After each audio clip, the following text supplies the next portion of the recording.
Graça e paz, meus amados. Agradeço a Deus pela oportunidade de estar aqui mais uma vez falando aos irmãos.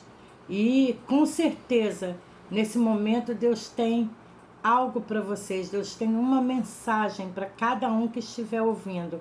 Não sei a hora que você vai estar ouvindo e vendo esse vídeo, mas a qualquer momento que você possa ter oportunidade de estar vendo, que o Senhor esteja alcançando o teu coração através de mim. Eu vou pedir agora nesse momento que a irmã Simone leia a palavra desta noite. Amém? Vinde e vendamo-lo a estes ismaelitas, e não seja sobre nossa mão sobre ele, porque ele é nosso irmão, nossa carne, e seus irmãos obedeceram. Passando, pois, os mercadores medianitas, tiraram e alçaram a José da cova, e venderam José por 20 moedas de prata aos ismaelitas, os quais levaram José ao Egito. Amém. Oremos, amados. Querido Deus, eterno Pai, neste momento, Senhor, eu te agradeço por essa oportunidade, Pai. Fala agora com o teu povo através de mim, Senhor. Que não saia nada da minha boca que venha de mim mesma, Pai. Mas sim aquilo que tu quer falar ao coração de cada um, ao coração do teu povo, Pai, de acordo com a necessidade de cada um, em nome de Jesus. Amém. Meus queridos amados, eu me chamo Edith, eu sou a pastora Edith, eu sou da Igreja Batista Adonai de Rocha Sobrinho BNH Mesquita. Então, meus amados, essa passagem de hoje me chamou muita atenção, porque nós podemos tirar dela vários exemplos. José, ele era o filho de Jacó, o filho mais novo de Jacó. Ele era amado por Jacó.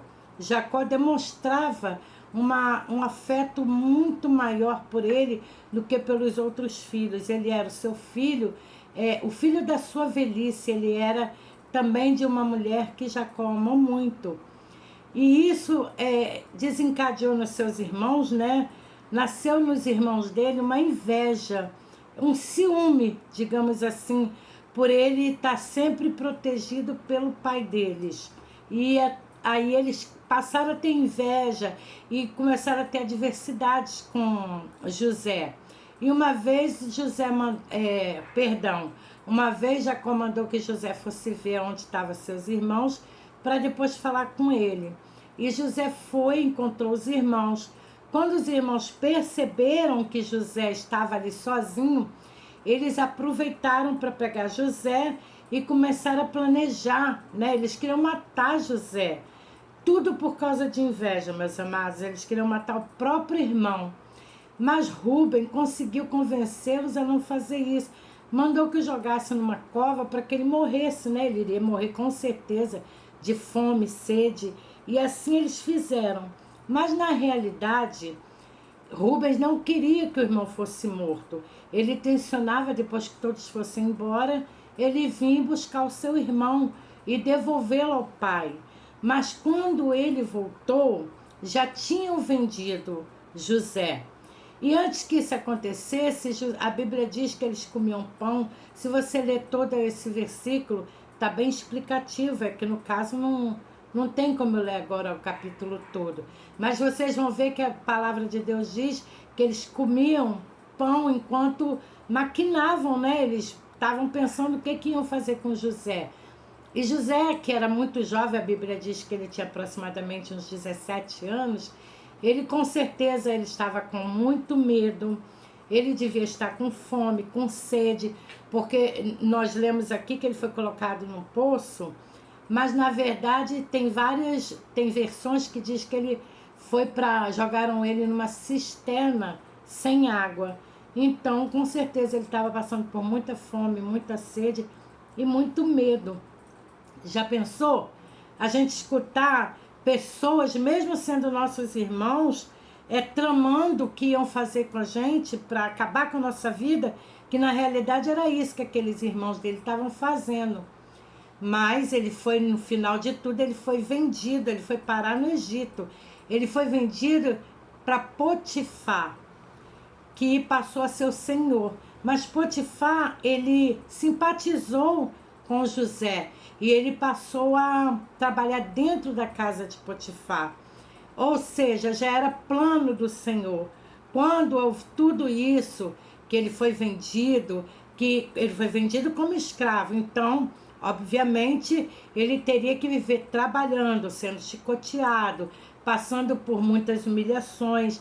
E não foi isso que aconteceu. Ele foi para a casa de Potifar, que simpatizou com ele, como eu acabei de falar, mas a esposa de Potifar se engraçou por ele, né? A Bíblia diz que ele era formoso, ele tanto fisicamente como ele era um homem de grande porte, ele era bonito.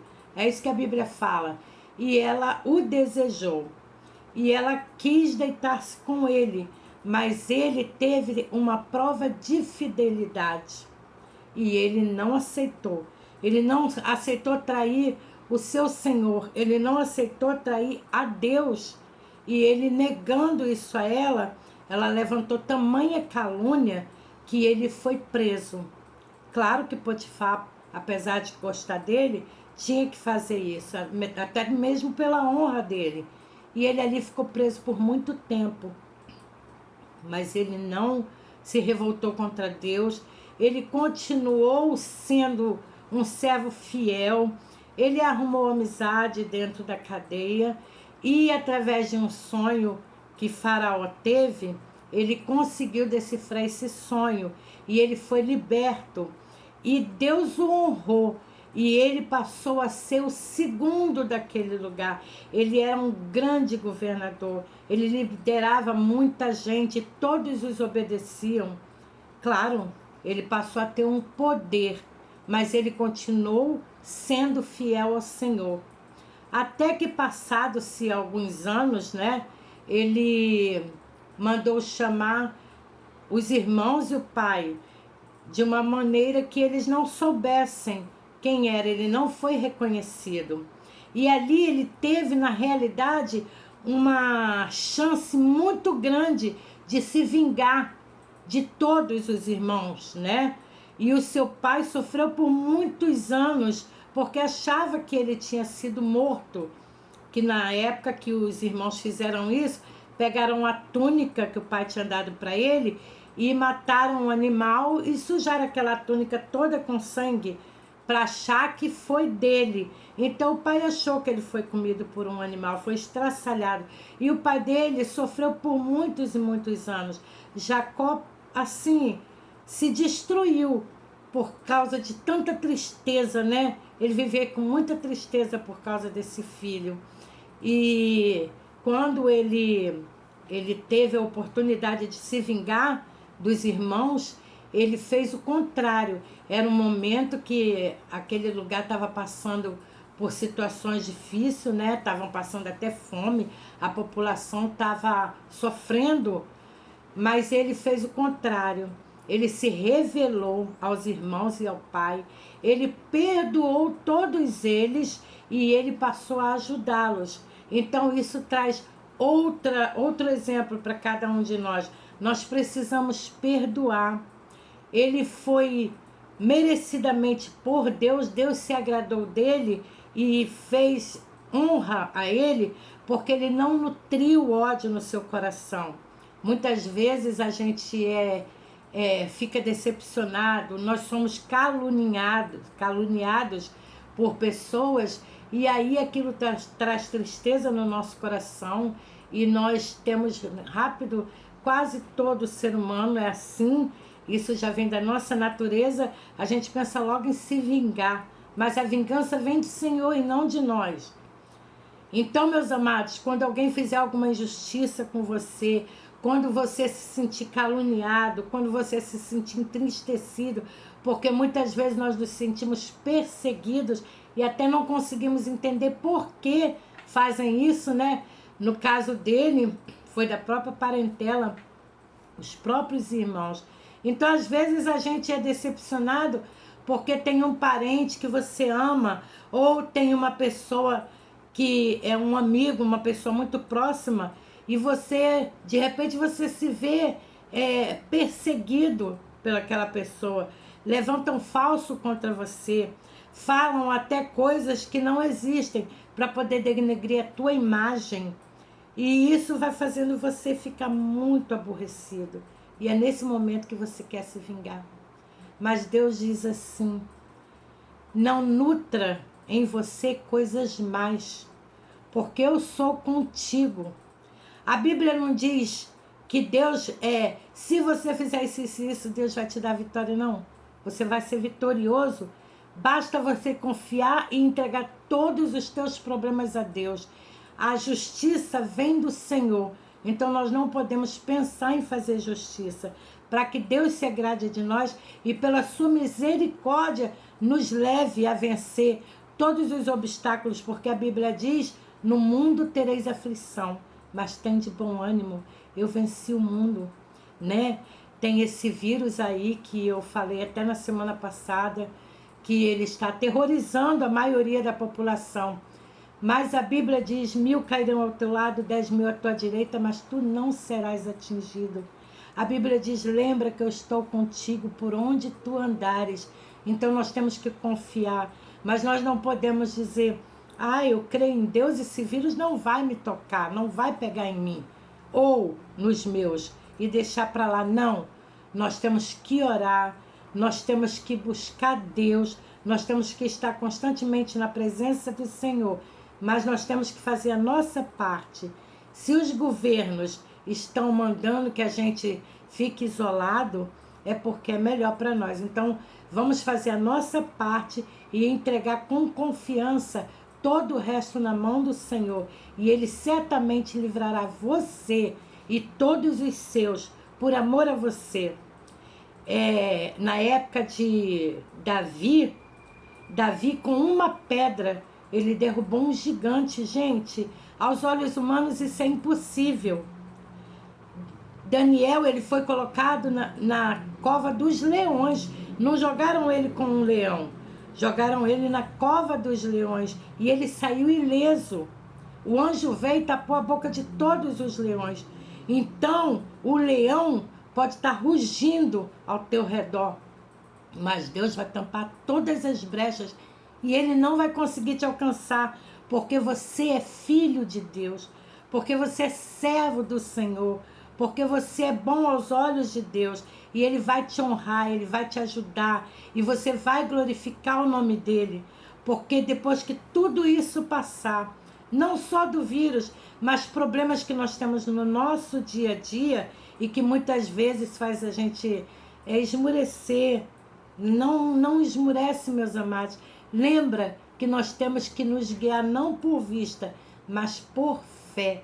E Deus diz para você nesta noite: eu sou o Deus que livrou Davi daquele gigante.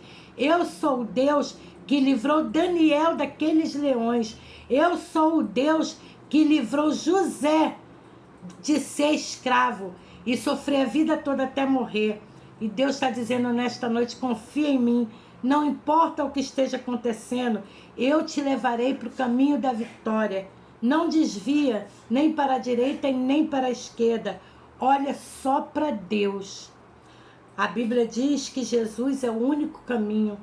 Então, meus amados, se coloca nas mãos de Jesus, dos braços de Jesus, que com certeza Ele vai te conduzir até o Pai. E você vai ter vitória, você vai ter seus sonhos realizados, você vai ter teus planos estabelecidos. Mas Deus quer a tua confiança, Deus quer o teu coração, porque Deus sonda os corações. Muitas vezes eu costumo dizer que Deus conhece mais o nosso coração do que a gente mesmo, porque eu já me vi em situação que eu tive uma atitude que eu pensava não ter, mas Deus sabe até onde a gente é capaz de ir. Por isso eu digo, meus amados, coloca o teu coração nas mãos do Senhor e Ele te livrará. E você não vai temer nem seta que ande de dia, nem mortandade que assole na escuridão. Porque Deus é contigo, Deus é o teu Senhor. Deus vai te honrar, Deus vai te libertar, Deus vai te ajudar, Deus vai trazer o socorro na hora certa, porque o nosso tempo não é o tempo de Deus. E às vezes você pode dizer assim: mas eu peço tanto e eu não vejo milagre. Amados, às vezes você está com milagre e nem percebe, porque a cada dia é um milagre na nossa vida. Só em a gente acordar respirando, com saúde, né? Podendo ir aonde quiser, fazer o que quiser. E outra coisa, esse vírus veio também para muitas pessoas pensarem. Às vezes a gente vai até para ir numa padaria hoje, está complicado. E é uma coisa normal. Você levantar, você respirar, você ir num centro de cidade, fazer uma compra, você poder ir num mercado, né, comprar coisas para tua casa. Você acha isso normal. E hoje nós estamos impedidos de fazer isso. Então, Deus permite às vezes as coisas acontecerem nas nossas vidas para que nós podemos dar valor, né? Para que a gente possa agradecer a Deus. Eu estou andando, eu estou vendo, eu estou saindo, eu estou voltando, eu estou indo me divertir, eu estou indo num shopping, eu estou indo no cinema. Hoje você não pode fazer nada disso. Eu tenho até um bisneto que vai fazer aniversário agora esse mês e estava programada uma festa para ele, uma festinha, ia ser muito boa, mas Deus sabe de tudo. Nós tivemos que cancelar a festa por conta de não ter aglomeração, mesmo que seja só de família. É melhor que a gente se previna. Mas então, pode ser que Deus permitiu para que a gente pudesse se dar conta de que tudo é Deus que comanda. Ele que está no controle de tudo. Um vírus, uma coisa assim tão pequenina, que é invisível aos nossos olhos, está destruindo em massa, está matando pessoas. Então, meus amados, vamos nos lembrar que Deus é misericordioso com a gente e vamos orar por todas as pessoas que eu pedi também semana passada, que estão perdendo seus familiares e não estão tendo direito nem de enterrar. E vamos agradecer a Deus por estar todos nós, no meu caso, eu, a minha família, graças a Deus, nós estamos bem. E eu creio, eu confio em Deus, que vai passar essa peste, vai passar essa praga que está assolando a humanidade e nem eu e nem os meus serão atingidos. Da mesma forma, orem para que Deus, Ele tire você e sua família dessa pandemia. E se cuida, e faz com que seus familiares também se cuidem, para que a gente possa depois estar agradecendo a Deus de todo o nosso coração por Ele ter nos resguardado, nos ter protegido. Em nome de Jesus, meus amados, perdoe. Não precisa você perdoar e ficar com a pessoa. Existem casos que você precisa perdoar para que você se sinta bem. Isso não quer dizer que você tem que estar de novo, né, com a pessoa que te feriu, porque tem pessoas que ferem muito a gente. Mas a palavra de hoje é voltada para o perdão. Perdoa, tenha perseverança, seja uma pessoa boa, seja uma pessoa que tem Deus no coração, que nutre só coisas boas. A Bíblia diz que se nós olharmos para o que for bom, todo o nosso corpo será luz. Então, que nós sejamos luz e que essa luz seja Deus resplandecendo em nós. Amém, meus amados? Pensem nisso. Vamos estar lutando contra esse vírus que está aí e vamos estar lutando conosco, com a gente, para que a gente possa ser perdoador, assim como o Senhor Jesus nos perdoa. Ele nos oferece a sua justiça e nos oferece a sua misericórdia, meus amados. Fiquem com Deus, fiquem com essa palavra e que Deus fale ao coração de vocês, em nome de Jesus. Amém, meus amados. Amém.